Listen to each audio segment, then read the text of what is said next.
Is this the Tommy end for Malakai Black in AEW? That's very good. I like that. I did. I'm pretty pleased with that. You know what? Pat yourself on the back for that one. I'll take that one. Thank you very much. I am Luco in DAD. This is Tempest, and welcome to the WrestleTalk podcast review of last night's AEW Dynamite. Please do press the subscribe button, give us a little thumbs up as well. Leave a comment down below with what you thought of this episode of AEW Dynamite. And if you are watching live and in person, then join our wonderful Swaff Nation. Join in the live chat, get your thoughts in on there. And if you want them read out on the air, it's WrestleTalk.com/support. We'll read out all of them before the end of the show.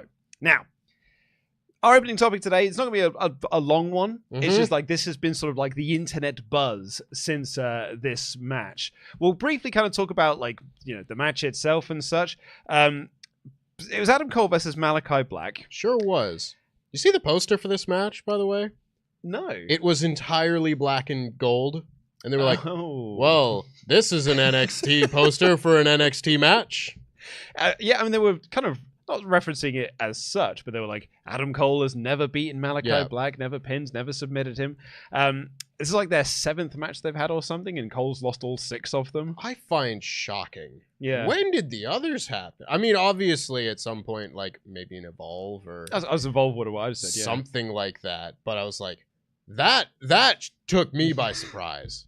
But I quite enjoyed the match. Again, it was kind of building off what they did last week with Buddy Matthews of Black wouldn't go after the ankle, like the honorable man that he is. He would go after the weakness of Adam Cole.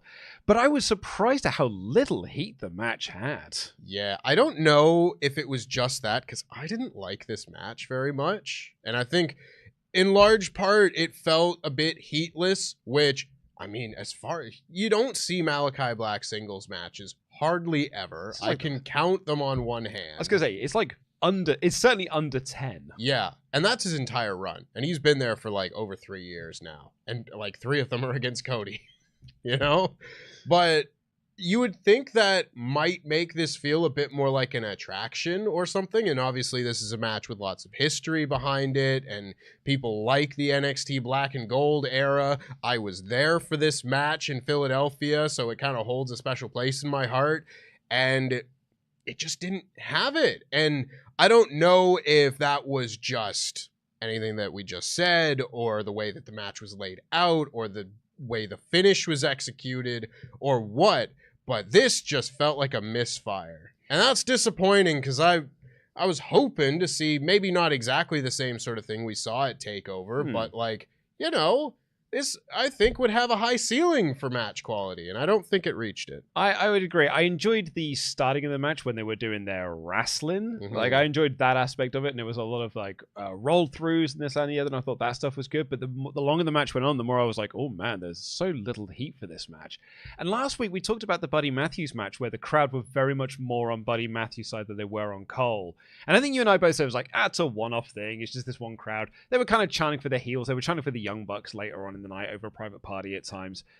And then in this match, Malakai Black hits the Black Mass and Cole kicks out and a portion of this crowd boos. Yeah. And then when Cole's making his comeback, it's like a 50-50 split of some of this crowd just not being on board with this storyline. I find that bit a tad fascinating. Me too. Because I think for one reason or another, the House of Black has massively underperformed in AEW.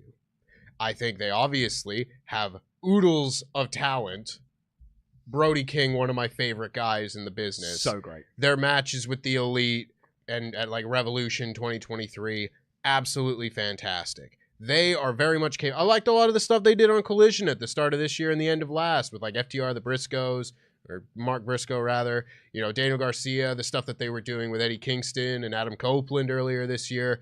There is fun stuff to be had there, but if you told me that Aleister Black was coming over from WWE and is going to start a faction that involves Brody King and his longtime destined to do this forever rival Buddy Matthews, and they just float about for 3 years and do nothing, say that they had a trios title run, but like 90% of that was just the Acclaimed. Yep. And I think there may be, and again, this might be like 2 back-to-back weeks of one-off instances, but I do think there is a possibility that a portion of this fan base looks at, presentation-wise, what should be one of the coolest acts in AEW, and they see Malakai Black go out there and get beat, and they're like, yeah, fine, whatever. Yeah. Okay. And like later on in this show, they're kind of moving Cole away from the House of Black, and now he's going into a feud with the Don Callis family as part of this MJF storyline. And that kind of sort of ties us into the post-match angle of this. So Cole, the finish saw Cole kick out of the Black Mass, he hit the Panama Sunrise, and then Malakai Black sort of shuffled himself into the center of the ring. He sat cross-legged and asked Cole to finish the match. He was like, just end this. And Cole drops the boom and he gets the win. A weird finish. Like, very shuffly as a finish. yeah, clearly there's something going on. Whatever that may be, a storyline direction or, I don't know, Malakai Black's contract situation. I'm not going to speculate because I know better. But if I couldn't imagine being sat there in the crowd, seeing a match that didn't have a lot of heat, and then that's the finish. You know what I mean? Yeah. Like, the finish is like, all right, I'm done. You can knee me in the back of the head. I give up. I've been beaten. Yeah. I've been bested by the better man tonight. Yeah. I very much understand the finish not being, like, super heated in the building, because the match wasn't. And then this finish to cap off this match, I don't think was a combination that worked for this crowd. No. And then afterwards, Cole offered the handshake. Malakai Black pushed that away, and they hugged in the middle of the ring. And then Malakai Black, and he walked up the ramp, and Adam Cole grabbed the microphone, and he said, "That man right there is one of the best I've ever been in the ring with. Let's give it up for Malakai Black." And I was like, is this a send-off? Feels like it. Felt like it, right? And then you saw check online, and a lot of people had a similar reaction. It was like, that sort of felt like a send-off to Malakai Black. I mean, there was a follow-up, Fightful report about it. Just kind of I don't think too much of it was new information. It's kind of what we'd been hearing earlier this year about, like, well, there's been disputes about when Malakai's contract is up. Could it be years from now? Were those options that could be extended? That's it. Is it then coming up at the end of this year, beginning of next year? So that's the Fightful report on this, is that this was not a send-off. This was not like the end of Malakai Black in AEW. They actually just released new merchandise for Malakai Black. But the Fightful Select report is that there are those within AEW who believe his contract is either up at the end of this year or it's the start of next year. Tony Khan had said in a media call in 2022, he's under contract for another 5 years. That is technically true if AEW exercise options that extend the contract out. So no one kind of really knows. Someone actually put it out in the live chat, and I went to go and check. He's just put something up on Instagram saying, "I'm not leaving." Well, there you go. I'm not leaving AEW, which is what he had said back in 2022 as well, when there were all those rumors that he had asked for his release and he was trying to get back out so he could go back to WWE. And Justin Wang, YouTube superstar Justin Wang, who is a hilarious guy. I was actually watching one of his videos just yesterday about the "All Your Base Are Belong to Us" meme, which is like my original internet meme. Mm-hmm. And he knows Malakai Black, and he was like, I was literally with him last week, and he said he's not leaving. He's not injured. He's not hurt. This is a nothing burger. So because this is, from all accounts, a nothing burger, it actually just makes this whole thing feel even weirder as a segment. I would at the very least kind of understand and accept that if he was to go. I have no reason to doubt either Malakai or the people that are close to him if they are saying that that's not the case. That's totally fine. It then just, okay, if you only analyze this as a chapter of a television show, what? Yeah, it's a really weird segment, but for me, the bigger story is, particularly if the Malakai Black story is a nothing burger, is there's 2 weeks now on the bounce. Crowd are booing Adam Cole. That is also very interesting. Yeah, and it kind of sucks as well because, we've been waiting for Adam Cole to come back, and then he's been put into the storyline. I think there may be some rejection because it's the trope of MJF has set you 4 matches that you've got to win, and then you get the MJF match. They're not even interesting matches, though. I think that's it. It's just like, I get that it's the House of Black, and now it's going to be the Don Callis family because he's facing Takeshita next week, which, like, on paper, cool. Adam Cole versus Takeshita. In the back of my mind, I'm like, well, I don't want Takeshita losing. I don't want to. I was kind of annoyed he was pinned this week. Yeah. Like, I don't want to see him lose next week because Cole, after the match, announced that he's got to win 1 more match. And Roderick Strong's got to win 1 more match. And if both of Roddy's got to win 2 more matches, I think. Yes. But his match is coming on Saturday. That's right, yes. He's got to win 2 more matches. But if they win their next series of matches, then it will be a triple threat at Full Gear. Heel MJF against 2 baby faces in Adam Cole and Roderick Strong of the Undisputed Kingdom getting their revenge on MJF. I'll be honest, I think this is a little bit messy. Yeah. I'm not huge, and it feels so weird for me to not be into an MJF storyline because that doesn't feel like my default position because I always really like MJF stories. This one I'm not vibing with at the moment. No, I'm not either, and I think there are a lot of reasons for that, a lot of which you've just covered. I think Max not being there hurts. Mm-hmm. I think him being off filming a movie and being restricted to just a backstage segment, pre-recorded from wherever, I think that hurts the heat of a lot of this. I don't think the general audience wants to see babyface Undisputed Kingdom. No, when he came back, I thought he was just done with the group. We all did. They said as much on that first show. He was like, I said to them, I love you, but I'm going to do this alone. And everyone went, that's that wrapped up. And you know what? I'm happy. Cool. I'm all right. Not upset by that. And then the week later, they just went back on that. And not only does that, I don't think it's what people generally want to see. I feel like it's stop-start. And I don't particularly like that either. And like we said, these are not interesting hoops to jump through. Talk about stop-start. They said the first one to win 3 matches gets MJF. Now Adam Cole's going to do that. He's going to do it first. And they went, well, no. That's actually not what it's going to be. It's going to be this. And a triple threat match with 2 baby faces and 1 heel where they're just going to beat him up with nothing on the line either. So no reason whatsoever for it. Essentially a handicap match until something goes wrong.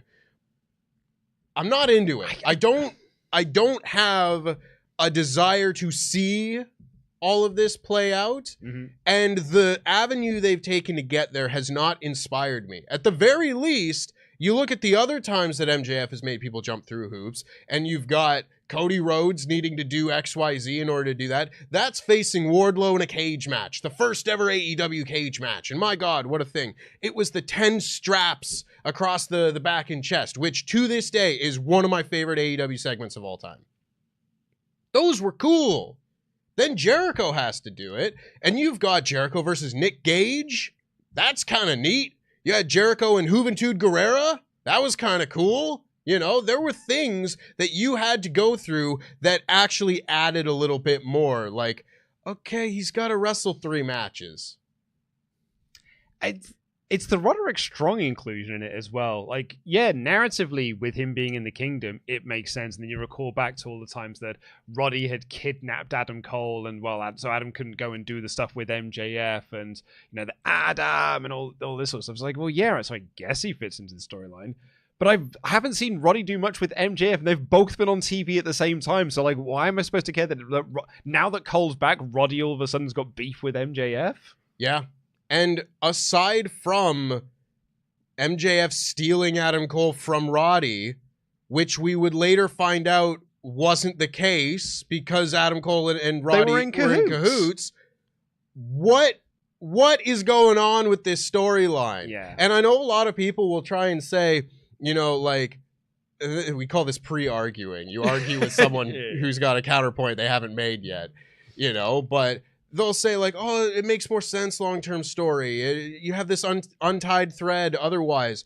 Sometimes I just prefer it. If it's not working, they just cut bait. Me too. I am perfectly happy that MJF was not in the firm for 6 months. Yeah.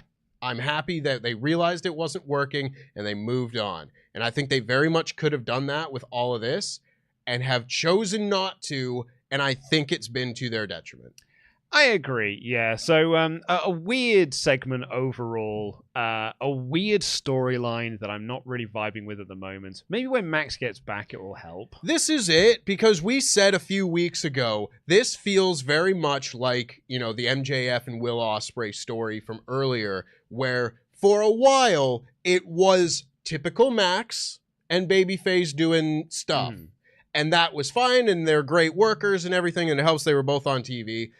But it's kind of, I don't want to say run of the mill, but you're waiting for the other shoe to drop. And then going into Wembley, Max cuts the promo where he said that they only turned on me because you stole them from me and all that. And everyone's like, there's the emotional payoff of all of this. And I still feel like you got to wait for MJF to cut the promo where he said, Adam Cole, you betrayed me. And that means a lot. And you're not going to sit here and say, well, I did it to you before you could do it for me, because I was not going to do that. Whatever promo he's going to cut, that segment will be great. But meanwhile, the lead up to that hasn't been. Yeah, agreed. It's Sasha Banks and Bianca Belair. Well, yeah, we need Reginald in this to fight over a sommelier. Exactly, yeah. Have a tag run. Also WrestleMania match, one of the best WrestleMania main events of all time. Yeah. One of the dog-ass runs up to WrestleMania in terms of storyline, though. Yep. But let's see what you have to say about this in the chat. Sean here said, whoever came up with the name of this video deserves a raise. It's the best one yet. I wrote the joke in the WrestleTalk news, and I've just run with it since. Well, it's a good joke. Thank you. Matt Hennessy here said, Black leaving doesn't surprise me, assuming AEW doesn't pick up the option years, which I hope they don't if he wants out. It was back in 2022, after the new regime took over, reports came out that he and Andrade wanted to go back to WWE. I'm always going to support the talent and want them to be happy. I look at Ricochet and Andrade as recent examples. They won't be happy in AEW and WWE respectively. They let them go when their deals expired, and they bet on themselves, and it paid off. Ricochet is an upper mid-carder in AEW, and Andrade is an upper mid-carder in WWE, and they are both booked better and are in better spots than they were a year ago in either company. I think TK sees more value with Black as a trios act in the House of Black and sees Brody King as the breakout star of the group. I think in WWE, Triple H would see him as an upper mid-card single star, and we know this from his NXT run. I think it is more likely he gets pushed as a singles guy in WWE than AEW if he leaves, which I think will see Brody King get a big singles push and him and Buddy get a big push in the tag division. Honestly, I just want to see talent happy regardless of the company. This is the benefit of having two healthy companies, and why choice is important. I agree with everything that you've said. We don't know what his contract situation really is. Or what his motivation is. I have no reason to not believe him when he says that he's not leaving. Yeah, absolutely. So shout out to all of that. Otherwise, I agree with the sentiment of, like, if you want to go, you go. And I'm not saying let them out of their contracts early, because I do think if you sign a contract, you should adhere to that on both sides. I was against talent getting released, and I'm against, people being like, actually, I think I have a better deal over there, so I'd prefer to leave. It's like, well, no, you made a commitment too. Yeah. So whatever, it's a whole other conversation. But yeah, we will see how this all unfolds. Space Viking here said, I think I liked Adam's post-match promo from last week, but it didn't change anything. Cole turned on MJF and made him more heel because of it. Adam is at fault. Fans aren't stupid. I just wish he would be a tweener and tweener it up and let the chips fall where they fall. This is kind of what I was saying, like, Max is going to cut a promo, and, like, it does kind of feel like the roles have been just reversed, and we're still going along with a storyline that doesn't make sense for where we're at now, but they still clearly want to do this match. So yeah. Real Double J said, I know we live in a speculation-driven modern world, but all I care about if the dude is healthy and happy. As a fan, of course, I want to see more of him and a sustained push/storyline too, but not at his own expense and the life he has off camera. Danny G, what we talked about earlier, said, "Hey guys, Malakai just posted on Instagram that he's fine and there's no story, so presume he's leaving." Adam Cole not clicking in at the minute though, and I'm not sure why, but enjoyed the show last night. That will pop. Good to see Powerhouse back as well. Can't wait to get to that. More on that later. And Mr. Kraz here said, Buddy has got himself over in the past few months. Malakai's always over in spite of his booking. Seeing Cole go over clean, arguably better stars, is not entertaining. If Cole wrestled healed, even as a face, it would be far more entertaining. We'll see next week.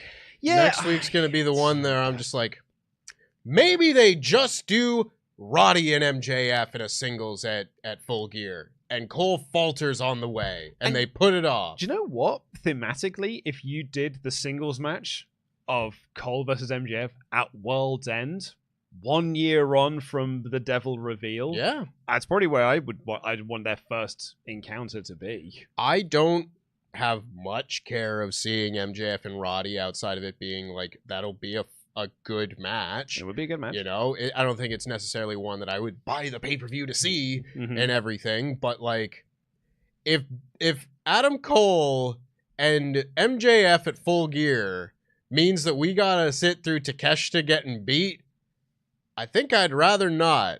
Yeah, we'll come on to that. It's priorities at the moment. We'll come on to that in a little bit, because that was a hell of a main event in terms of, I was looking at all four guys being like, who are these guys you're going to pin? Yep. Well, we'll come on to that in a bit.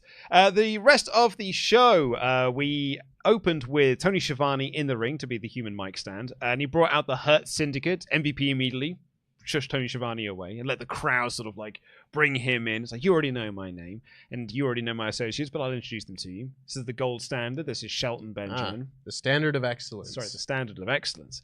Shelton Benjamin. They said the group here wants to uplift younger talent.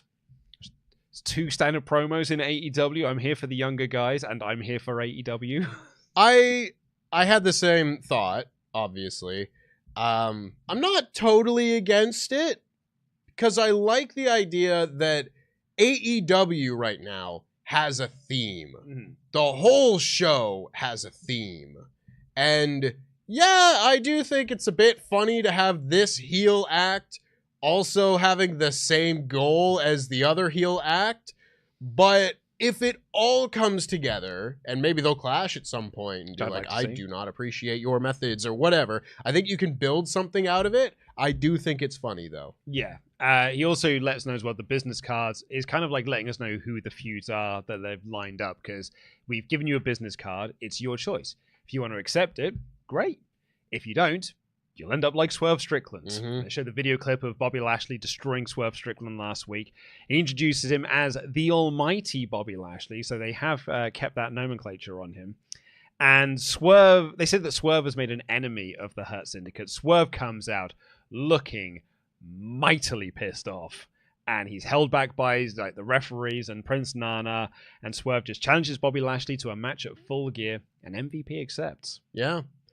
I really liked the beginning of this. I think MVP is a brilliant manager. Yeah. And it's really cool because I really liked him as a wrestler, and now I really like him as a manager. What a well-rounded performer he is. I think his cane is very fun. He just had a cane at one point because he got hurt. Yep. And now it's become part of the act, and it's a cool part of the act. This group has so much swagger, and I like that. So cool. They are aura personified, if you will. I really like the call and response they were getting from the crowd, how they handled that. Both of these guys are looking just incredible. They look like $1 million and everything. I thought the bit at the end where they announced the match was a bit clunky. Oh, yeah? Like, I think Swerve comes out, challenges Bobby to a match, and they accept. I think that works. But the way it happened, I've never been one to just be like, I'm so angry I come out and just Bobby Lashley Full Gear. Like, you can speak in complete sentences. Yeah. You know, I don't, that type of challenge, I mean, like, it feels hokey. It feels like video game dialogue, you know? Okay, I get that. You know? Yeah. It didn't feel like a way to set up this match, and then the people cheer when they accept or whatever. But otherwise, I think the introduction of the group was handled very well. I thought Swerve looked just so cool. He does look cool. He looks like he's grown, like in the last week since we last saw him. He's just like, I've got a match with Bobby Lashley, so I'm going to put on some muscle mass. You're not going to make me look small. And he didn't. He looked like ginormous coming out there. It was like, I thought his presentation was wicked. Really excited for their match at Full Gear. Very big first match for Bobby Lashley in AEW, going up against the former world champion. Yeah. Huge match for Swerve Strickland as well. So, yeah, I'm fully on board for this. I am as well. I think it's funny. I was looking up stuff. I can't remember why for research purposes a little while ago. And you know how they did the Cruiserweight Championship match in NXT, where they did a little mini round-robin tournament type deal. This is the beginning of the pandemic, when like Jordan Devlin's won the title, but he's stuck in the UK. Right, yeah. And they have to sort of new champion. And this is when the whole Drake Maverick thing and Santos Escobar and all that. You know, Swerve is one of the guys that's just in that little mini tournament for the Cruiserweight Championship. He's a small guy. 2024 Swerve looks like he ate Isaiah Swerve Scott. Later on in the show as well, the Hurt Syndicate approached Ricochet, which is what we were discussing last week. And it was kind of like a little bit of a threatening way. There was like, hey, you know, we just want to wish you good luck for tonight. Sort of like, you know, adjusting his suit and stuff. And Ricochet's like, get off me. So yeah, I think we'll definitely be seeing something with Ricochet and Swerve and the Hurt Syndicate down the line. I think that is almost a guarantee at this point. Absolutely. I also like as well, Ricochet just goes to Bobby Lashley. Nice to see you again. We then had our newly named Blackpool Combat Club, now known as the Death Riders, of Claudio Castagnoli and Pac going out for a match with Orange Cassidy and Darby Allin. This is in reference to Jon Moxley's New Japan run, gimmick, name, what have you. Really cool. I've always liked the gimmick of the Death Rider. It was the name of his finish as well, right? Because it's the paradigm shift in AEW, but it was the Death Rider in... I've seen people try and say that just like the regular double underhook DDT is the paradigm shift, and then like the lifting fall back into the driver is the Death Rider. I think that's incorrect. I think you'll see them say it both ways wherever, and not much has been consistent on it, other than... I always thought the paradigm shift was AEW and the Death Rider was New Japan. That was my understanding. Jon Moxley was known as the Death Rider in New Japan. When he came in and faced Juice Robinson for the U.S. title, they did it with all the vignettes of just the Death Rider is coming and all of that. And it sounds hard. Oh my God. It's pretty hardcore. Guy. That combined with his New Japan music, I think was a really good presentation. This is neither here nor there, but I would love if Jon Moxley started wearing like the short tights as opposed to the long pants. Did I see they announced Umino versus Zack Sabre Jr. for Wrestle Kingdom? Yeah, which is a choice match considering the reactions Umino's been getting. Well, yeah, that's why I saw that. I was like, huh. All right. Okay. Yeah, a little bit. I guess. Doesn't feel like a Tokyo Dome main event to me at this stage. Maybe in a few years. But I said this on Twitter recently. I would love if at some point they do this could happen on a maybe Forbidden Door show, perhaps, but perhaps a New Japan in the States type show, and you have like Claudio, Moxley, and Umino against whoever you want. And involved in that, Moxley just beats the piss out of Umino as a way of just like, you're not exempt from this. Yeah. You're just as big a problem as any of these guys in AEW. Because if you want to play with some real life stuff, Shota Umino has not turned out as well as other people thought he was going to. Future ace of the company and all that. It's been 2 years, bro. You know, so I would love to see that kind of story extend beyond just AEW. That's where it should be the home, of course, because you're trying to build up the company and everything. And he says he hates what AEW has become. But this kind of like, you look at people who are unmotivated and just be like, you make me sick. Also as well, because they announced for Wrestle Dynasty, which is the day after Wrestle Dream. Crikey. It's the day after Wrestle Kingdom. Bloody hell. So it's after the day after Wrestle Kingdom, so January 5th, because it's on the Saturday's the 4th next year. The 5th match is Zack versus Ricochet for the IWGP World title. Yeah. So I guess the way they would kayfabe it is like, well, if Umino wins, it'll be Ricochet versus Umino, but I think we could probably see there's going to be Ricochet versus Zack. Yeah. Yeah. Absolutely. It just feels so weird that we're just really downplaying Wrestle Kingdom. Well, this is what happens when you do 2 shows back to back, I guess. It's what happens when you do 2 shows back to back, and it's what happens when you don't make any goddamn stars. Well, there is that as well, with the exception of Zack, of course. Yeah, well, make a star. They've crowned him. Yeah. He's been a star. He's been there for a while. Yeah. Well, speaking of the Death Riders, they took on Orange Cassidy and Darby Allin. Darby Allin made his entrance by diving off the entrance stage onto Claudio and Pac. Claudio's so awesome. Isn't he just? The way, like, he just picked Orange Cassidy out of a pin, then started doing gut-wrench suplexes on him. And back breakers. Yeah. Just like picking him up, breaking his back over this knee, picking him up and slamming him over here, picking him up and slamming him over here. I was like, you are a perfect wrestler, my dude. And people could say, like, oh, I think you were harsh on the crowd later on with the Adam Cole match. Like, maybe they were just a dead crowd all night. Oh, no, because when they were building to this Darby Allin hot tag, this crowd exploded. And then exploded again when Darby built to the Orange Cassidy hot tag. Genuinely, like, these are stars within this company. It was like, that is testament to how good this Death Rider storyline is. It's made Cassidy and Darby Allin feel like two of the biggest guys in the company right now, which I think is the whole deal, because I think you want to crown Darby the champion at the end of all of this. I really love, I've been saying for weeks now that I really enjoy what they're doing with Orange Cassidy and all this. And Darby Allin. Darby Allin is absolutely standing out as one of the faces of all of this, the resistance of AEW and all that. Overall for the show, I thought they could have done a little bit more of, like, you know, the opposition. You didn't really have the people in the parking lot waiting for the comeback, the Death Riders to arrive or any of that. It feels like everybody's just taking a step back now, and it's a bit more of that standard wrestling storyline a bit. Well, you don't want to upset JD, do you? Well, but that being said, I think now Orange Cassidy feels, I don't think he's going to win the match with Jon Moxley, obviously, but I think he feels like so much of that level of guy than he did previously, where the end of his international title reign felt like he's going to go and put on an amazing fight, but he's going to go up against a real main event guy who wants to take his title, and he will. Yeah. And that's how it ended up going and whatnot. It felt like he was a mid-card guy near the top who was going to get put in his place by a main event guy a little bit at the end of an amazing run. Now it feels like Orange Cassidy's a main event guy. Yeah. And makes me so happy. And that's why the promo last week was so great.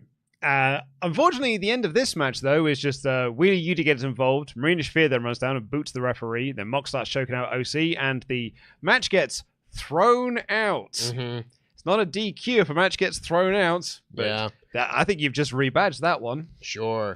I was watching this match, and I was like, boy, does this feel like one that's ending in DQ. I was looking at all four of the guys. I'm like, who the hell's taking the pin? I mean, you got a perfectly good pack to take the pin there, but he's also 1/3 of the trios champions, and Claudio's one of the other thirds. Yeah. So I was like, I mean, I guess you beat the goons before you get to the world champion. But then when it was I was like, oh, yeah, of course this is the DQ match. Mm-hmm. Yeah. And that's it. And, you know, people gave us grief a few weeks ago when we were talking about whatever match had ended in DQ, and we were like, okay, it's becoming a thing now.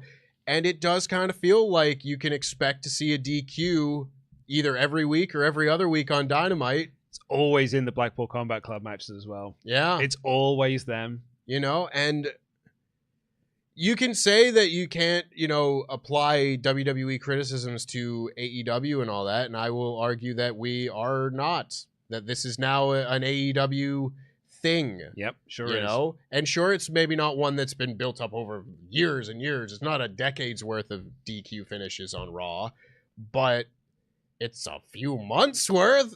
And I preferred when we didn't have them. Well, that's it. We took it a couple of weeks back because there was the DQ in the match where we were like, this is great because this actually works within the storyline. And this crowd were booing the DQ finish, not booing the company for booking a DQ finish. But this is one of those ones where I was like, okay, this is just the company not wanting to pin either team. Yeah.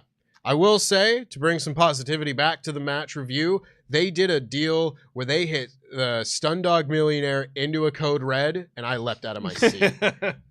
I don't know why. I never looked at Darby Allin and Orange Cassidy as like, well, they will make a good tag team. Mostly because Darby Allin's been with Sting for all of his time in AEW up until now.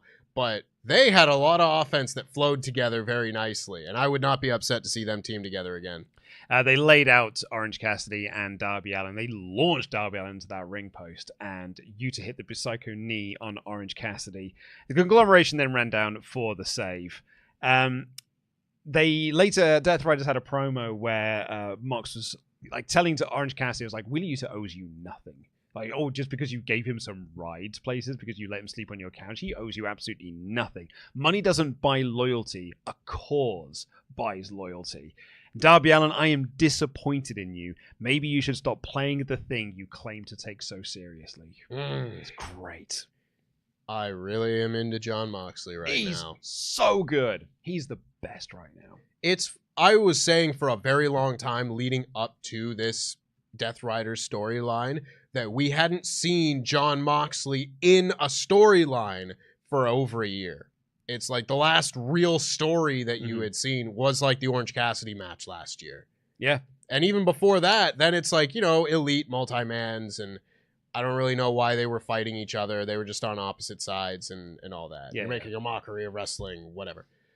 This is probably the biggest Moxley storyline since like the Hangman feud. And that's getting close to 2 years ago. 100%. Seeing a motivated Jon Moxley into a story that he is telling is so refreshing. I don't know whether this will be my controversial take for the week. He's my favorite world champion in a major organization at the moment. Yeah. Well, I mean, he's got stiff competition. He has. It's not like you got absentee champion over there, no, it's absolutely not. kind of taking up one of those slots. There are multiple really good world champions in the major North American promotions. Moxie's my guy. Like, he's my favorite one right now. Yeah. He's the one who's like, when he's on screen, I'm most into. It's a bold claim, but it's a big stamp of approval as well. We then had the Conglomeration versus the Learning Tree. Nigel shouts out Jimmy Rave, so that was nice. So the opening 3 minutes of this match saw 2 table breaks and a ladder break, and sort of dives to the outside, and it kind of sort of hit me. And I actually went onto Google and I was like, Tony Khan age. He's 42. He's like 3 years older than I am, and I'm like, oh well, this makes sense because Tony Khan. When I look at his shows, there's a lot of things that are tailor-made for me. Yes. Like, he is clearly a guy that has a lot of nostalgia for mid-2000s TNA. And Ring of Honor. He's clearly a guy that's got a lot of nostalgia for Ring of Honor, and a guy that's got a lot of nostalgia for WCW. And ECW. And ECW.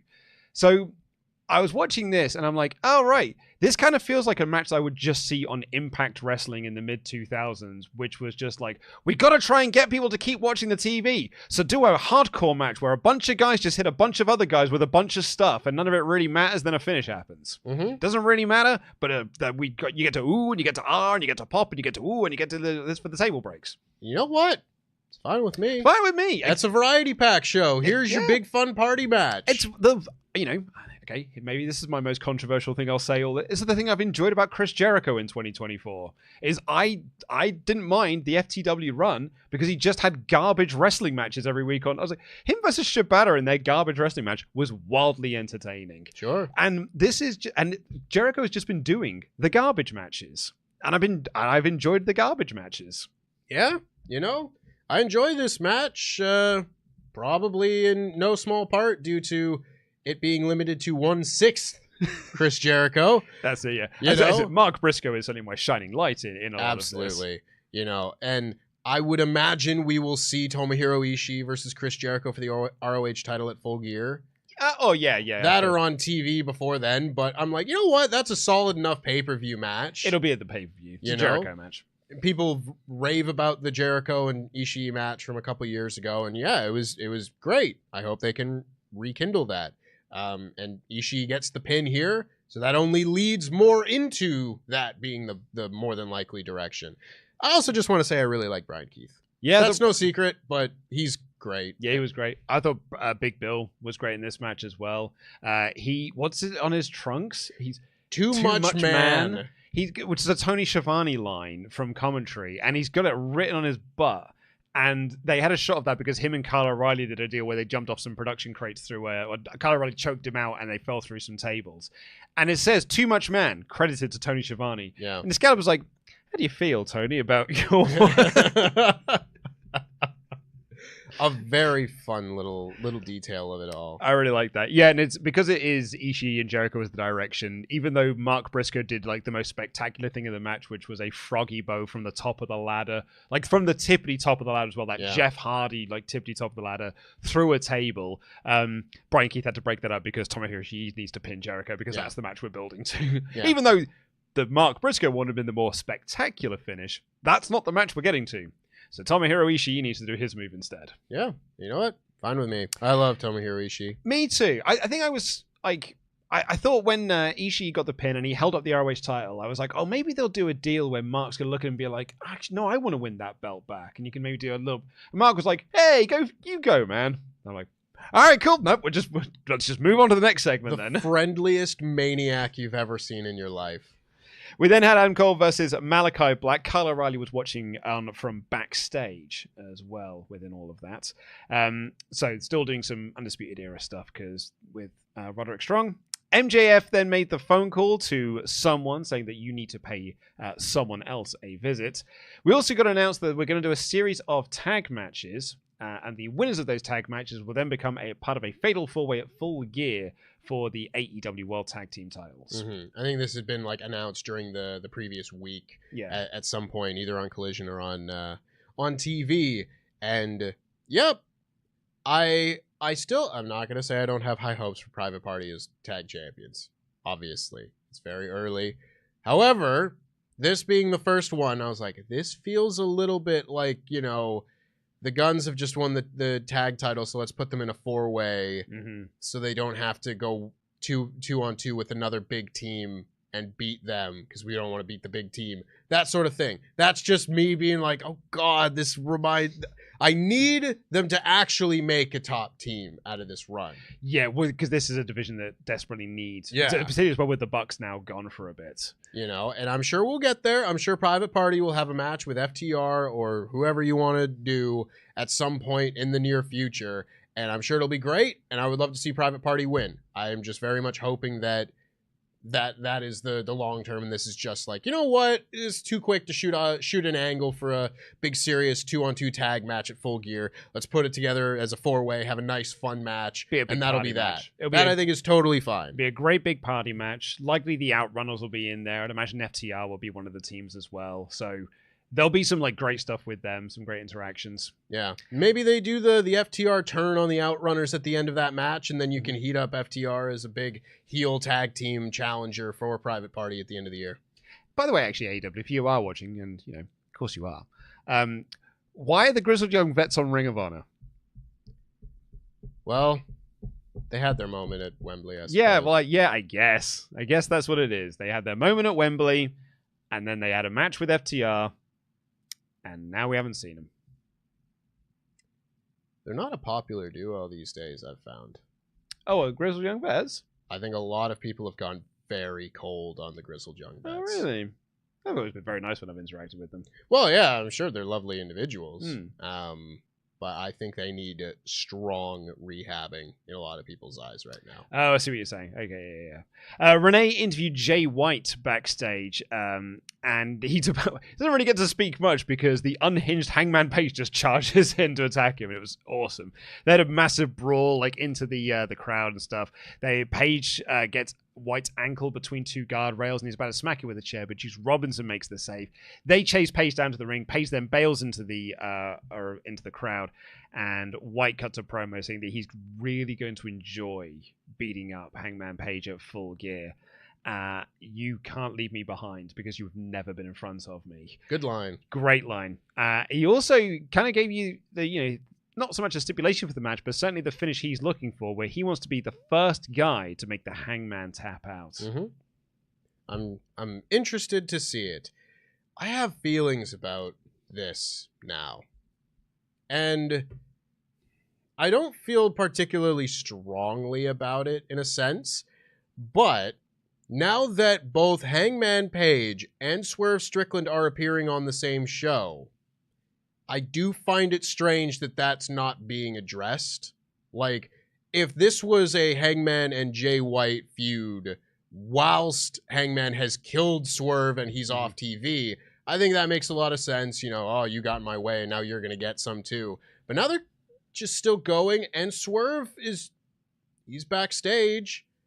And I just feel like we've gotten to a point with Swerve and Hangman where I don't believe they can be on the same show without an interaction. And maybe that's unfair, but I think it's like, I think we're sort of moving on ever so slightly. Like Swerve's now attention is driven elsewhere, as is Hangman's. Really, but Hangman's got his measure of revenge. He got what he wanted out of that all-out cage match.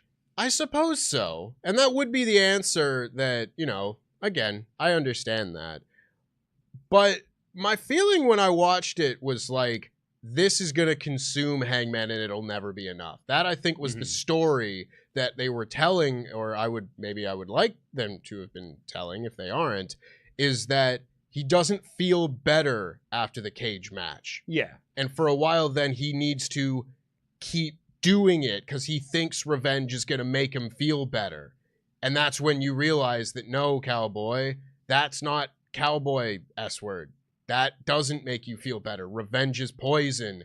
And you need to learn that by, you know, at first he can try and get more and more revenge to satiate that feeling.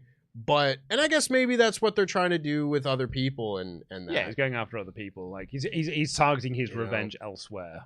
But I do just, if this hate fire is consuming him like that, I just think it's a little strange that wouldn't be directed at the person he hates the most in a sense. I don't know. It's kind of a nitpick because I don't think either of them are doing bad work. You know what I mean? But like, I think it was done a lot more organically earlier in the year when you had to bring them apart to do other things. It was because Hangman's off TV. Yeah. And when he comes back, then he's got the mission and everything. And then they come back together. You know, I think that works a lot more. Like, I think Hangman should be trying to run in on like every one of Swerve's matches. Like, I'll never be finished with you type thing. It's only so far you can run that though. Yeah. Like I'm quite happy at the moment to sort of like keep them apart for the time being. Like they are very much focused. Like if Hangman was doing nothing and Swerve was doing something here, then I could probably be like, well, why isn't Hangman getting involved? But Hangman's got his mission over here, and Swerve's got his mission over here, and eventually they will collide again. Mm-hmm. Yeah. And I'm sure I'll love it when it happens then. Yeah. But maybe it's just because I love that story so much. Yeah. You know, that I miss it a little bit as well. Well, Kris Statlander is going to be facing Mercedes Moné at Full Gear for the TBS Championship. And then Kamille tried to run her over. She tried to do it for the Moné, but she misses because she's a big old idiot. And Moné had a go. You know what? She is. Moné said, you can't do anything right. And so Statlander beat up both of them. So, there was one thing I liked about this whole thing, and it was Mercedes asking her, are you stupid, are you dumb? Because that is a hilarious deal. Long history of that being funny. However, I thought the rest of this sucked. I thought this was a rough angle. Me too. Like, Renee asks her, like, you're facing Mercedes at the pay-per-view. What do you think how do you feel about possibly winning back your TBS title? And she's like, I'm going to win it back. Sure I was am. like, that wasn't the answer to that question, but good for you. Yep. And she walks up, they do the deal and everything. And then just everything about it was really clunky. Yeah, so they filmed, like, you just hear the collision, not the show, off camera. And then they cut around and it's like, and there's a car there. And they were like, whoa, Kamille trying to run her over. And I was like, oh, yeah, yes, you told me that. And then the camera has to go through and Mercedes there being like, are you stupid or are you dumb? And then you can't do anything right. And then, yes, Statlander beat them both up. I didn't like this much. No. I didn't like this really at all. They slammed the car door on Camille's arm, so like maybe she's being written off through the pay-per-view, perhaps? I just can't believe we're breaking this act up so soon. What I mean by so soon is after doing so little with it. Well, yeah, you know. Maybe it's for the best. Maybe. You know? Again, if I don't think it's particularly been working. I like the idea of Mercedes. Been given a chance. No, to that's work. fair, but like Camille's had a couple of back-to-back matches that I don't think have been very good. Bad. Like they've been all right. Like it's just been short squash matches. There's only so much you can do with a short squash match. Yeah, there was more to the Queen Aminata match in particular though, and I didn't think that match flowed very well. And I don't know. I like the presentation of Mercedes having a heater. I think that makes sense. And I would think Kamille would be a solid enough choice to be that person. But something about this whole act has just felt a little off. Yeah, well, her not being all in was weird. Yeah. And like particularly as well because like that was, supposed to be, Britt Baker's finally going to get a one-on-one match. Then Mercedes just won anyway, so it didn't really matter overall. So it's like, I guess you don't need a heater then. So, yeah. I don't think it's been given a chance to succeed at all. See what I've completely turned a corner on though. It's Christian Cage and Kip Sabian. This was definitely the best week of this storyline by a country mile. I'm kind of into it, man. And maybe it is just because Kip Sabian has now got like proper douchebag haircuts, but like, he just looks he looks awesome within this. I think I saw someone say that he looks more like Martha Wayne's son than Nick does. And he does, because he's got it all tied back, but with like the little strand down and everything. I think he really fits this group well. And Cage comes out for a promo and says that Kip was a fatherless loser who was looking for guidance. And he said, but the moment I realized that I needed to give Kip Sabian a chance was when this happened. And they showed the moment when Christian Cage was thinking about cashing in his contract and Kip Sabian stopped him. And when Cage chased him backstage, he ran into Pac and Claudio. And he said that he was doing me a favor because he knows that if I'd have cashed in then, Pac and Claudio would have just run in and caused a DQ and I would have lost my title shots. So he has saved me from remaining your next AEW World Champion. He's done more for me as a son than any of my other sons have. So looks down at Nick Wayne. And I'm now like, I'm all the best to Luchasaurus because it absolutely sucks what's happened to him. But if this Kip Sabian, Nick Wayne partnership could be a really fun little tag team. Yeah. You know, like, I really appreciate that attention to detail of explaining what could have been just a throwaway segment some time ago, you know? Because I think it was a Grand Slam. You know, it was almost 2 months ago now. Yeah. I really appreciate tying that up and explaining that and making that make a lot of sense for what they're trying to do. I think what really helps with all this is that Christian Cage is just awesome. Yep. And talk about like why I think that, and I don't know this for a fact, but I'm pretty certain I know for a fact that Tony Khan is a fan of mid-2000s TNA is because Christian Cage is getting a main event run. Yeah. It was just, as soon as he's got a new underling, he's like, well, this old one sucks now. And I'm going to let him know passive-aggressively. Because he did the same thing with Luchasaurus. The second he got Nick Wayne and he was like, you suck, Luchasaurus. Now he's got a new one. He's like, you suck, Nick Wayne. And he wants to bring in Hook into his family as well, because he calls out Hook, and he's like, I want more sons, and I want a son like you in my family, but you've already got a dad, so I thought I'd better take that dad out. So yeah, it was me, because your dad was a big guy in a rubbish promotion. A very fun line to say while NXT was running the old ECW arena on the show that's airing against this. I'll have some more thoughts on that in a second, but I'll finish this segment. And he's like, it was a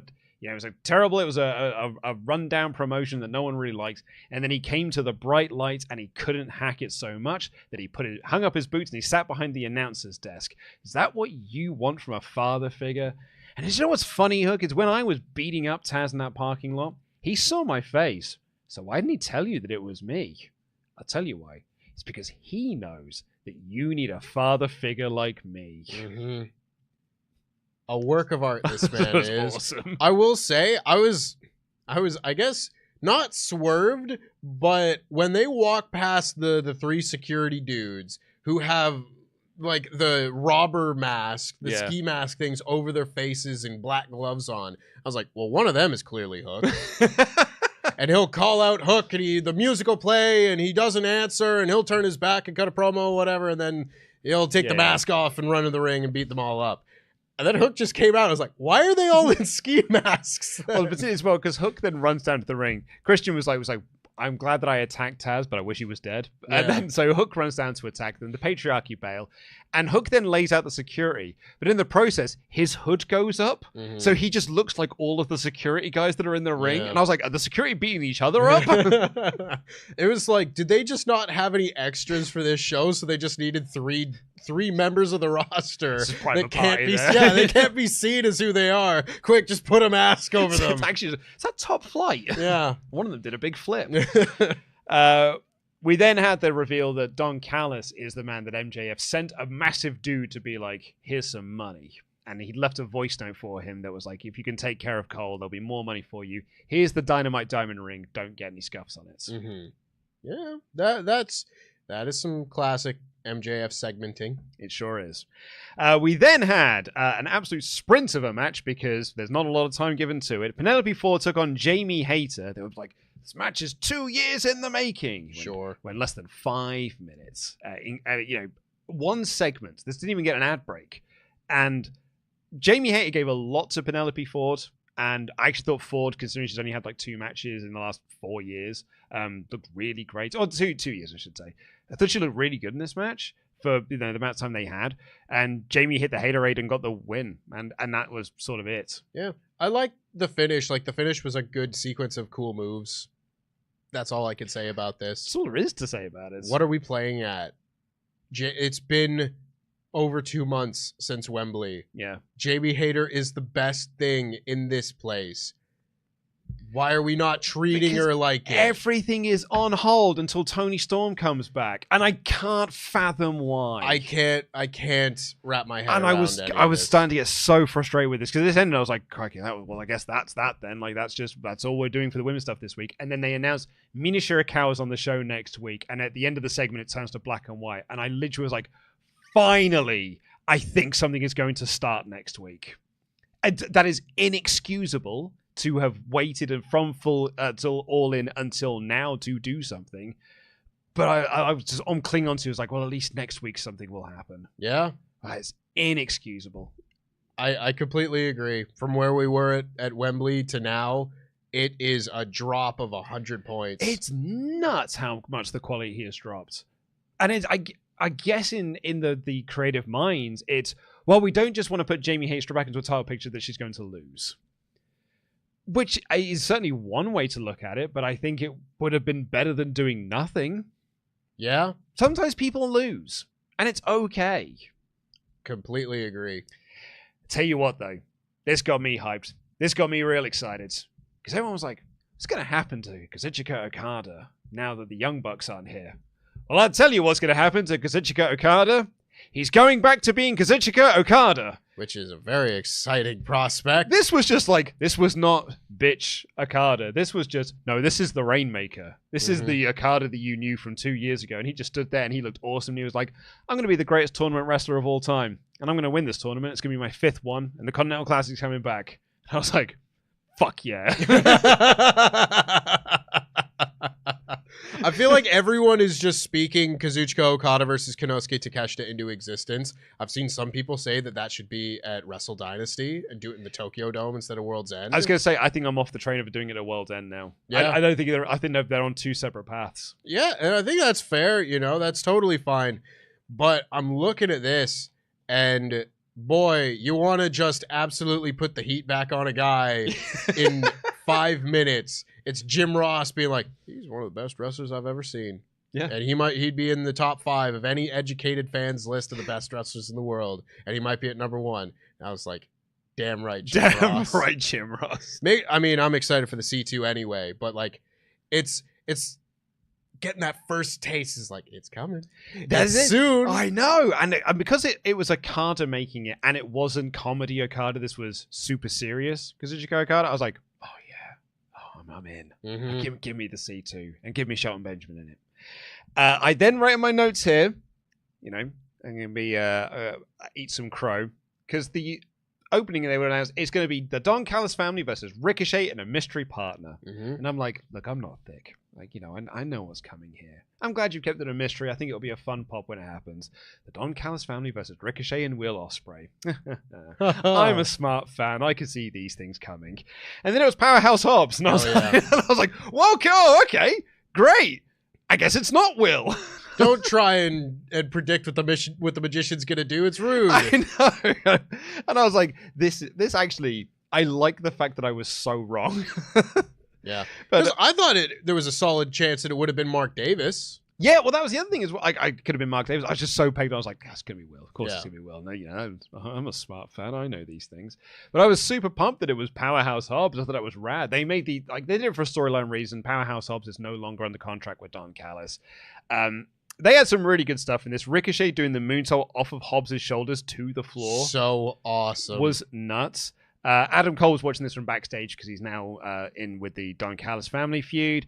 Takeshita versus Hobbs then had their meaty segment of the match, which was great. Mm-hmm. And then they sort of like got out of the ring so that Fletcher and Ricochet could do the flippy portion of the match, and that was great.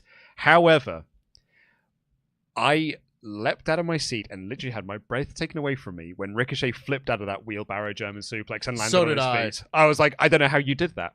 There were like 3 people in the office and I went, oh my God, he's amazing.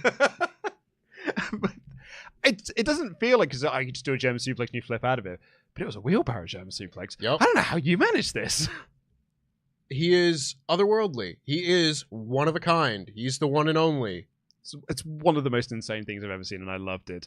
But Ricochet hit the shooting star press and the sliding elbow onto Takeshita. The spirit gun. The spirit gun, eh? Mm-hmm. For the win. Just pinned the international champion.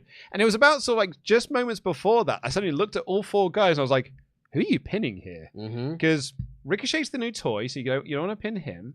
Hobbs has just come back, so you don't want to pin him.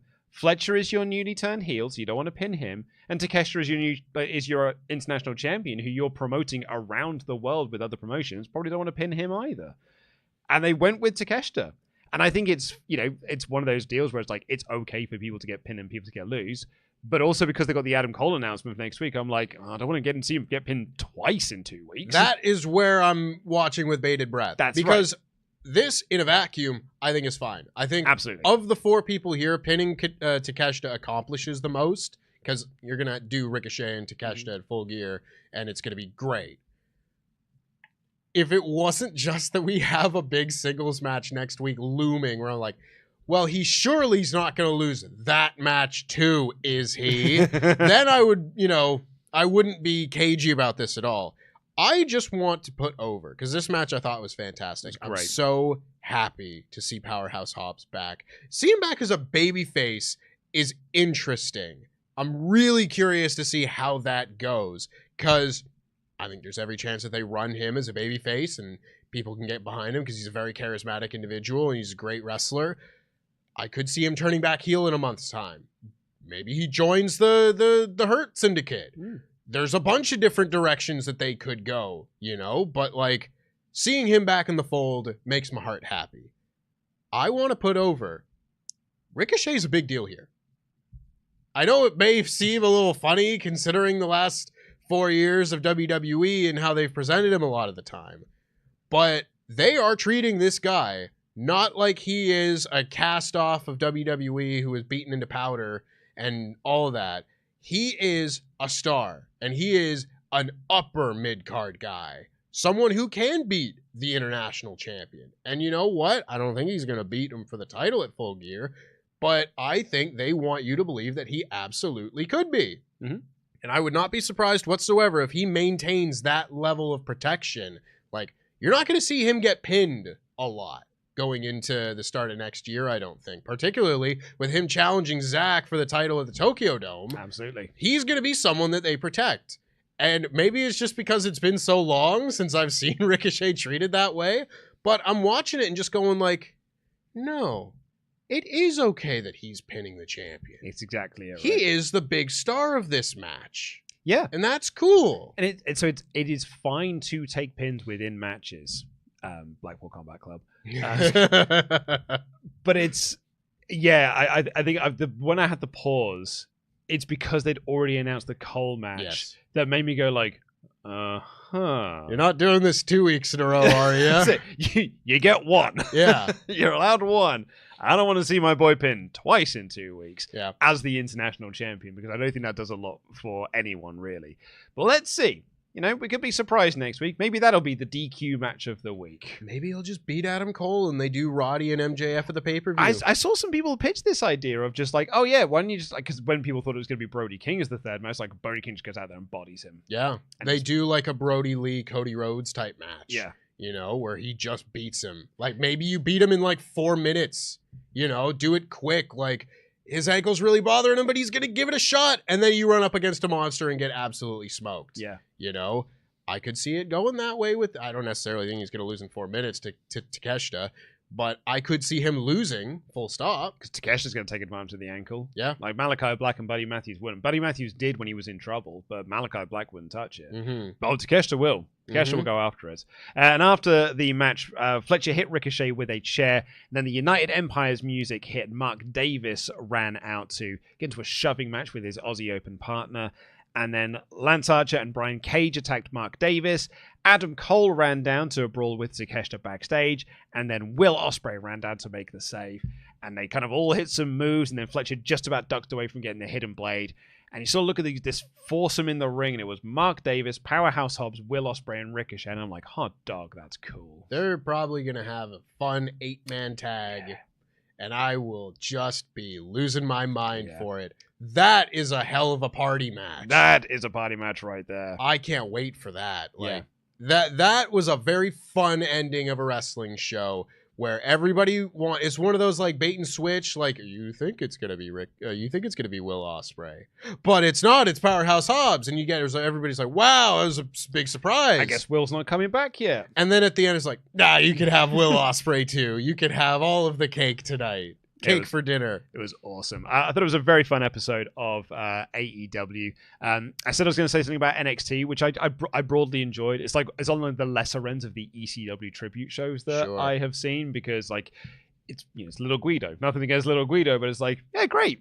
Little Guido, but it's like, it's no Sandman, I guess. Sure. But like, it was a fun thing. My deal I had with the NXT show was I don't see the point in filming in the ECW arena if you don't make it look like the ECW arena. 100% agree. Like, I don't see the point in that. There should be no production. I don't see the point in filming in Madison Square Garden if you don't make it look like Madison Square Garden. 100%. Like a million percent. That's the whole point of doing it there. It's ridiculous. Short ramps only. The aisleway entrance. Yeah, exactly. So when I was watching, I was like, this just looks like any other NXT show that's on the road. Yeah. With Rhino showing up. Yeah. But it was a fun show. The 10-woman tag in the main event was awesome. Because I tell you what, that Jordan Grace. She's good, isn't it? She's real good. That Zariam. Yeah, she's real good. Yeah. It was a great main event. But this was a very fun episode of Dynamite. Please do let us know in the poll that is up what you thought of this episode. Thumbs up, thumbs down, thumbs in the middle. Let's get into some Patreon shout-outs. If you want to get your name read out on the show, patreon.com/WrestleTalk. We've got a bunch of cool and exclusive content over there at the moment. Myself and Oliver Davis are chronicling TNA, mid-2000s TNA at the moment, during looking at Kurt Angle versus Samoa Joe in their excellent, their rivalry. It's TNA's most successful rivalry they've ever done. The most pay-per-view buys they've ever done was through their rivalry between Samoa Joe and Kurt Angle. We're chronicling how that is going. We've got part 4 coming out this month, where we are jumping ahead to the winner-take-all match, because it is Kurt Angle versus Samoa Joe for the TNA World Heavyweight Championship, the TNA X Division Championship, the TNA Tag Team Championships, and the IWGP World Heavyweight Championship. You ever heard of putting a hat on a hat?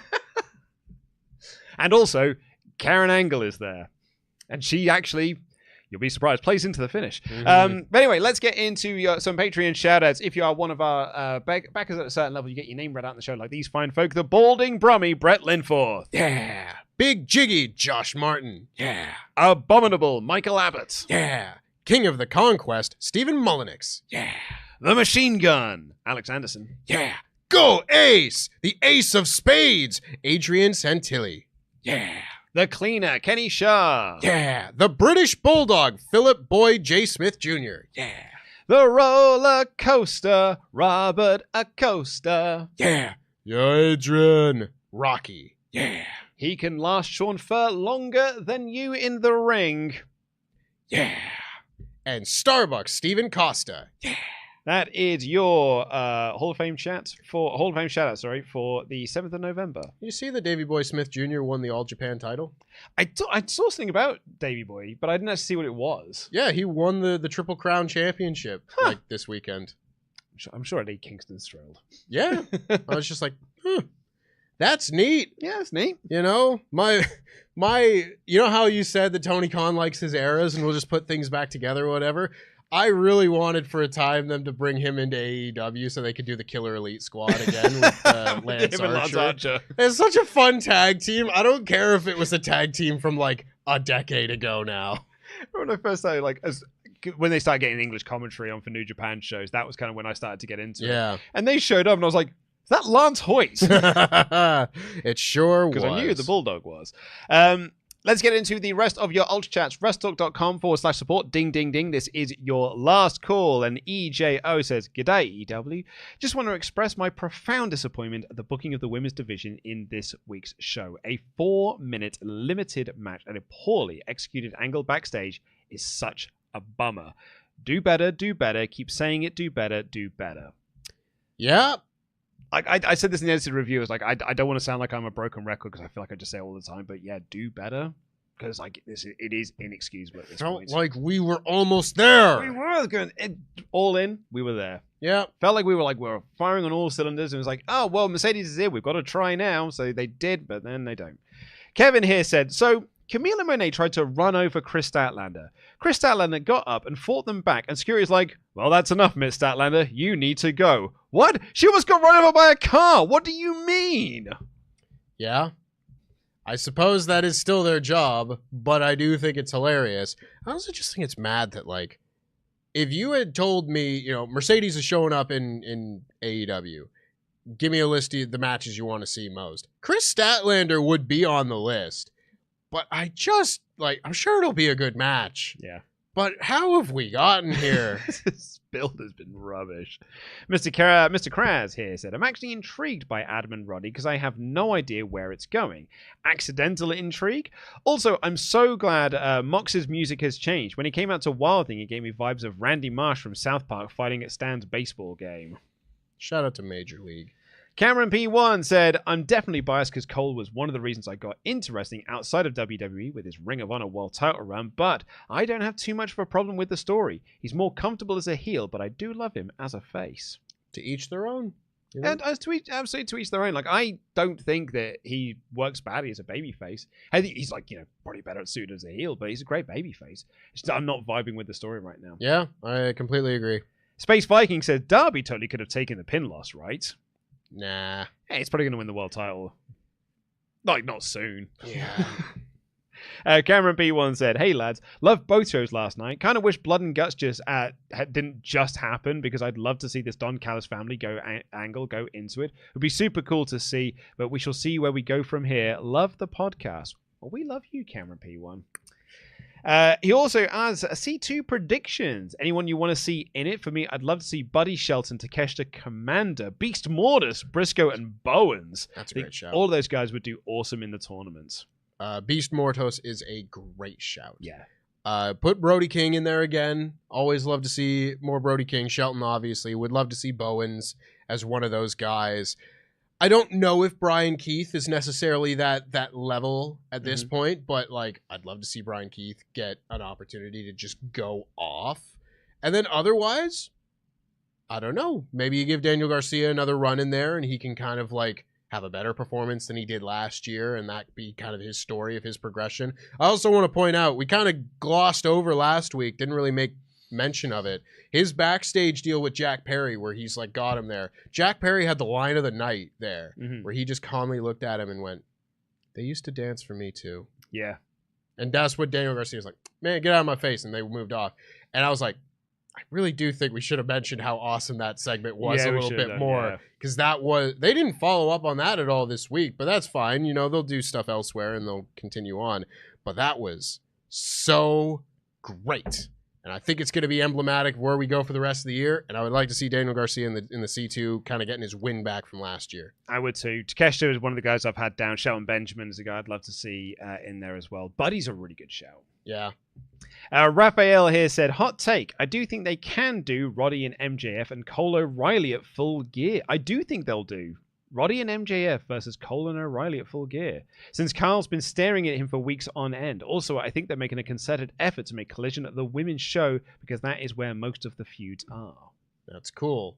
People don't watch Collision, unfortunately. I mean, I would say you can do it on both shows. You can do it on both shows. You absolutely can. I'm interested to see where the Kyle O'Reilly thing goes. I thought maybe there's a world in which he's Adam Cole's third guy. Yeah. And you can spin that off however which way you want. I think it would be a bit of a quick turnaround to do him and Kyle as Full Gear as a heated pay-per-view match, unless you shoot an angle like next week, maybe. Maybe he costs him the match, but that doesn't really make sense for the conglomeration and where we're at with everything else. So I'm happy to sit back and be told the story. Mr. Kraz here said, I've never been into the Grizzled Young Vets. Gave them a chance in gave them another chance in AEW. I watch Collision every week. Not a fan. Gibson as a singles mid-carder does interest me. Way more into the idea of Archer and Cage, though I would have preferred Beast Mortis and Luchasaurus for my Big Hoss tag team. Maybe it's just like it's the Britishness in me. They're one of my Brit Rest tag teams. Every time the Vets or Zach was booked for Rev Pro shows, I was always excited because I love seeing Zach there and love seeing Zach wrestle, and I love him and Drake's as a team. I tell the story a lot because it's one of my favorite Zach promos when he had a match against Toriano at a Rev Pro show, and he came out having a run down the crowd, and he's like, all of yous here who read the Wrestling Observer newsletter are looking in the ring now being like, bloody hell, Grado looks different in real life. Awesome. But yeah, I'm a Grizzled Young Vets fan, but maybe that's also because I'm Scouse blood. James Zimmerman here has been a member for 4 months in a row. Said, remember when Will was faced with Mox that one time? That was awesome. Yeah, that was like the week he got signed. Yeah. And they brought him out, and I think that was when he turned on him. That's when they joined Team Taz. Because it was Mox, Hobbs, and Darby as the three-man act against Team Taz when, Brian Cage had won the all-out deal for the title shot. And then Hobbs turned on him and joined Team Taz. And it was really, really cool. It was like, as soon as he got signed, they put him with a group. I was really happy about it. Dirgebers, we can't read this out, unfortunately, because this is an ad read, and you've sent it through via an Ultrachats. If you can get in touch with support at WrestleTalk.com, we'll see if we can get your Ultrachat money refunded, but we can't read out ad reads that have been sent via Ultrachats. But thank you for getting in touch regardless. I'll check it out. And Demon Arc has tipped with no message, and Jeribo here said, did anyone else look up the QR code in the Mina segment? It led to a Tony Storm promo. Thought it was quite a messy show, but still had a good time with it. Yeah, I think that's the general feeling of this for me. I think the good definitely outweighed the bad on this show because the bad was in short little bursts. Agreed. And I can overlook that for the overall quality of the show. We have the results of our poll. Thumbs up 66% and thumbs in the middle 27%. Yeah, I feel it. Yeah, I think that's about right. I mean, I think I maybe in the 70s, but I think that's more or less about right. Again, it's a Rotten Tomatoes score. It's not like the 66% is like, this isn't a 66 out of 100 episode in terms of quality. It's just that 66 and 2/3% of critics and reviewers everywhere gave it a thumbs up. Yeah. Good stuff. That's all for this episode. We will be back next week with our review of WWE Raw, and then we'll have more Dynamite coverage next week. Until then, I've been Luke DAD. That has been Tempest. Press subscribe, give us a thumbs up, leave a comment down below, and jam that jam.